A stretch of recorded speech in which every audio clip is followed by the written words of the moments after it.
Welcome to the Proving Ground podcast. I'm John Zero, the Chief of Public Affairs at Dugway Proving Ground, and I will be your host.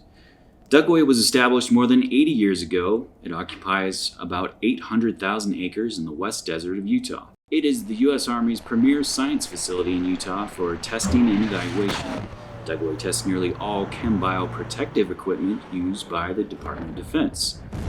During the Proving Ground podcast, we'll talk about a range of subjects relating to the Dugway mission, resident life, and events people can attend. In this episode, we will talk about what a Harvard neuroscientist considers the most important skill. We will get to know MWR's new marketing coordinator. Yay! We'll talk archaeology at Dugway, and we'll get a brief safety message. So before we get going, I'd like to introduce our guests. Speaking about archaeology, I'd like to introduce Rachel Quist, Dugway's Cultural Resource Manager. Rachel, how long have you been out here at Dugway? I've been out here over 20 years. I started in 2001, and I just love it. It's a great place to work. It really is. It's has fascinating history and archaeology, and I like working with the people. It's great. After 20 plus years, there's still more to find out and do. There's always more to find out. I'm finding out new stuff all the time. Awesome. Our next guest is Rick Harrison, the Garrison Safety Manager. Now, Rick, can you top that? How long have you been here? Just a little over 20 years. I spent 18 years with the base ops contract and just came over to the Garrison Safety Office 2 years ago. And our last guest is Mara Connor, MWR's marketing coordinator. How long have you been with us? So with MWR, I've been with MWR for almost a year now. But I do have some history with Dugway, and I'm really proud to be working with the community and trying to bring back the love and events that can bring people together. Great. Is your background in marketing, have you done this before? Is this new for you? I've done some things on the side. I feel like it can be a learning curve for some people, but I enjoyed a year and a half of doing it on my own while my family traveled in an RV. Okay, cool. Well, the residents and workforce can look forward to getting messages from you in the future then. Tell them about different events and whatnot. So with the events we have coming up for Outdoor Rec, we have a mess-free yoga. It's kind of new for us. It's going to be March 9th. It is $5 per person. And you don't have to have amazing yoga skills. It's very a basic level. And then you do have to sign up. On March 23rd, we also have a learn how-to class, bushcraft meals. So someone will be teaching you how to make 2 different kinds. And then that's also $5 per person, and there's a deadline for registration by the 21st. Where can they register for that? So if they want to contact the gym, there's a phone number for them listed on our website. They can get signed up for that. Can they go into the gym too and sign up? Yeah, correct. We did Snowden Play Day, and that was earlier this month. And that was a big hit. We brought in inflatables and had kids come in and just, had some fun indoors since it's very cold outside. We are doing that 2 more times, February 23rd and March 30th. And then for the club, we have an event for St. Patrick's Day. It's going to be on March 16th on Thursday. And so we're going to have the community club and bar open, and we'll have games and karaoke, and hopefully everyone's going to wear green. But we hope to bring some people together to have some fun and celebrate the holiday. Lots of good things for people to attend. Mm-hmm. Thank you everyone for being a part of this episode. I wanted to introduce a discussion topic. I found an article, and it was written by a Harvard neuroscientist, and they say the most underrated skill all successful people have. That's the title of it. And it starts off and it says, I've always been an introvert. When I got my first job after earning my PhD in neuroscience, I was concerned that I'd have a tough time communicating with others. But I quickly learned that I didn't need to force myself to be an extrovert. The most underrated skill that successful people have, especially introverts, is the ability of writing clearly. What do you think about that? Clearly with marketing, you're going to use some writing, archaeology. Well, even in the age of email, introverts can explicitly explain something without being nervous and talking to somebody to their face. Yeah. And I like the ability to go back and edit what you're saying, because sometimes you can't get it out clearly the first time, so you can go back and reread through it and make sure it sounds good. One of the points of advice in the article is pick the right format for your message. Maybe a PowerPoint presentation is a good format. Maybe an email is a good format. Maybe it's a video. But understanding what the best format is. Another one is avoid industry jargon. Have you ever had an email, Rick, where you're reading through it and you're like, I wish I knew what that acronym meant. Absolutely. It happens. It is definitely a challenge when you're reading something and you don't know what it means. It almost feels like you're trying to teach yourself a different language. Yeah. And so it is challenging. The next piece of advice kind of dovetails right with that. It says reduce the amount of effort your audience needs to understand what's being said. So yeah, if I need to translate, the acronym language just to get the message, I got to put in a lot of work as an audience. Now, Rachel, with your work, I imagine you do a fair bit of writing. I do. And I do two types of writing. There's the technical and legal writing that I need to do in order to ensure Dugway maintains compliance with the environmental laws. And that's very jargon specific. Okay.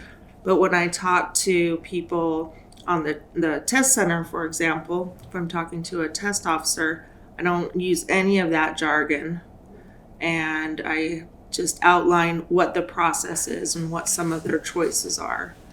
And so you're tailoring your message to your audience then. I do. Mm-hmm. Yeah. What are some of the cool things that we have out here for cultural sites? We have so many. It's so exciting. Okay. Like what? Well, we have people from all over the country who are very interested in our Lincoln Highway sites. The Lincoln Highway is the first transcontinental highway. It ran from New York City to San Francisco in 1913. So this predates the interstate highway system that was developed by Eisenhower when he was president. But of note, Okay. Eisenhower talked about in his memoir that he came up with the idea for the interstate highway system when he was traveling on the Lincoln Highway in 1919 as part of the Army convoy that was testing vehicles and testing roads. And he and his entire convoy got stuck in the mud in the middle of our mud flats west of Granite. That never happens. Oh, I mean, anybody who's worked out here knows, well, clearly you don't drive on the playa when it's like that. But they had to be rescued by a state road crew. They were put on food rations. It was a huge to-do. Now, that's not the first expedition that's come out here. There's been a few before that. The Pony Express. Pony Express that came through.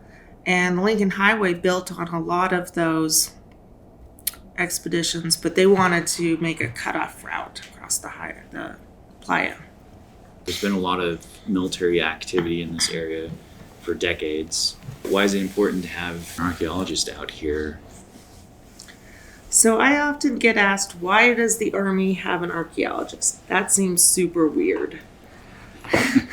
Unexpected, maybe. Unexpected, there you go. Okay. So Dugway is a federal agency. The U.S. Army is a federal agency. And just like all other federal agencies, they must comply with certain environmental laws, one of which is the National Historic Preservation Act of 1966. And that mandates that the agency consider its effect So consider what kind of damage it may or may not have on archaeology or historic buildings or places of traditional tribal importance. And it outlines a process to either avoid, or if avoidance is not possible, to mitigate that effect. Okay. So even though we're doing testing out here in the desert, we're still putting a lot of resources into preserving the history, preserving cultural sites. Yeah, so we do have a lot of missions that operate in and around cultural sites. And the individual person who's out on range may not know that those cultural sites exist, but I've coordinated with each test officer in their NEPA system when they do a environmental documentation. It's sometimes called a REC. Mm-hmm. And so the people will know where cultural sites are and if they need to avoid them. And sometimes we work out very specific details on how that avoidance can work. But other times the test can happen and there's not going to be any damage to any cultural sites. So it can be a very large footprint of the test, but there's not going to be any damage to any sites. Recently, in the last year, there was a new site discovered just north of Dugway at our border. 88 footprints from the prehistoric time. Was it 9 to 12,000 years ago? Yeah, so that's part of the Trackway site is what it's called. That's just north of the Dugway border. And it's out in an area that the archaeologists call the Old Riverbed Delta. And what that means is when Lake Bonneville was here and it was drying up, there was an old river that traveled from Sevier Basin to the Great Salt Lake Desert. And when you're calling out on range, sometimes you'll hear the call, "I'm going to river bottom." And that's part of the old riverbed. But the Trackway sites are associated with what I like to call the largest concentration of the oldest archaeological sites in the lower 48. And these are at least 12,000 years old. And that's right here. That's right here. It's west of Granite Mountain, northwest of Granite Mountain. Do you work with some of the local tribes and ensure that everything's treated with respect? Yes. So Dugway, as a federal agency, has the responsibility to work with tribes that have ancestral ties to their land. And we work with 15 different tribes because a lot of tribes, even as far as Montana, have traditional uses of the salt on our mudflats. So we work with them whenever we find an archaeological site. They get to review all of our reports. If there's a large test mission, they review those reports. They also have a government-to-government relationship. So if at any time they have concerns about what Dugway is doing and maybe has some overflow onto their reservation land, they can call up our Garrison Manager and speak directly to him, leadership to leadership, and work out some communication and issues and things like that. Those relationships are important to what we do. One thing that I'd like to share is that when people are working on range or even in an English Village area, you may come across an artifact. You may come across an arrowhead, which is a projectile point, even maybe some stone chippings or stone flakes we call debitage. But individuals may find artifacts around post. And you're free to pick them up and look at them and take pictures, but put them back down where you found them. If you'd like, you can take a GPS point and bring it to our office in the E-building, and we can see if it's been recorded or not. And if it hasn't, we'll invite you out to record the site. Yeah, that's exciting. Speaking about, finding things out there in the desert, picking them up, we always have to be careful when we do find things, because you don't want to get yourself into into a risky situation. Talking about safety and being cautious here at Dugway, Rick, you have some pointers for people. Yeah, on that, if you're out on the range or out in the desert, and please be very careful with what you do pick up and come across, because we do have unidentified explosives out there from years of training that's gone out here. And so with the UXO training that we put on, we ask that you flag the area and contact range control at 831-5141. Notify them of what you came across, because there could be blasting caps, unidentified rockets from the early 40s through the 50s that have been utilized in training scenarios out here. Mortar shells, landmine. I mean, you have no idea what you could come across. So you can also contact the Dugway dispatch at 831-2929, and they can put you in contact with the responsible party that can come out and identify what you're dealing with. Always good reminder. Did you have any other safety messages you'd like to share? Yes, a little safety message I'd like to talk about is some safety concerns we're seeing right now in the safety office. And one of the biggest things is reporting accidents and incidents. Under the AR regulations 385-1, all accidents will be reported through the safety office, no matter how major or minor the accident is. We need to get the documentation, so either if we need to do a corrective action or do a risk assessment, we can do the proper things that we need to do to try and ensure that we don't have any repeating accidents of the same type. Accidents are accidents, they're going to happen, and we just want to ensure that we can do everything we possibly can to prevent the same accident taking place. I just ask everybody, take the time out of your day to be aware of your surroundings. Take the extra time to to do a job hazard analysis and kind of go through the coulda, woulda, shouldas with whatever task is at hand, so you're aware of your surroundings. You may point out, better ways to get the mission accomplished and move forward in the safest way possible. One other thing I'd like to cover is, how can people do their part in creating a safe environment to work and live in Dugway? I think our biggest thing out here is Dugway is a small community, and we're all in this together. We're here to support the same mission.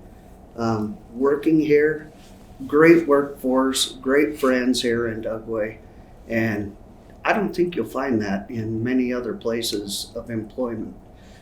People look out after each other here, and I think that's a big part of the safety program. I would like to see, with people that live in Dugway or even work in Dugway, get to know your co-workers and your neighbors. If you live in Dugway, check on each other. I mean, you may have a neighbor that you haven't communicated with or may not even know you, but it would be a good thing to get to know your neighbor. Keep an eye on if they're out and about, or you don't see them for a while, their mail's building up in their mailbox. That may be a good time to just go knock on the door. Not that you're being nosy or anything, but check on them and take care of them. Some neighbors may need help shoveling sidewalks when it snows, and I think everybody could be available to help out if needed. So if we all lend a hand, we can keep this a great place to absolutely live and work. I think Dugway has, I will say, the best daycare system. Their daycare is absolutely above and beyond what is expected out of a daycare. The schools put on several events. The MWR does wonderful things for the kids and the people here in Dugway. There's always constantly events going on, and I just think it would be good of the workforce in Dugway to come together and support these events that take place and go on. Absolutely. A great place that people can come to get to know each other and ask more questions about these topics is the Community Town Hall. It's going to be February 28th in the Heritage Room Auditorium. So come out and hear directly from leaders, ask questions, participate in the dialogue there. That wraps it up for our discussion. Thanks for listening to the Proving Ground podcast. Like and follow us on social media for more information on these and other topics. Feel free to reach out to us with messages or comments. And for a list of job openings at Dugway, visit our website, www.army.mil/Dugway Garrison. Until next time, I'm John Zero, and you've been listening to the Proving Ground podcast.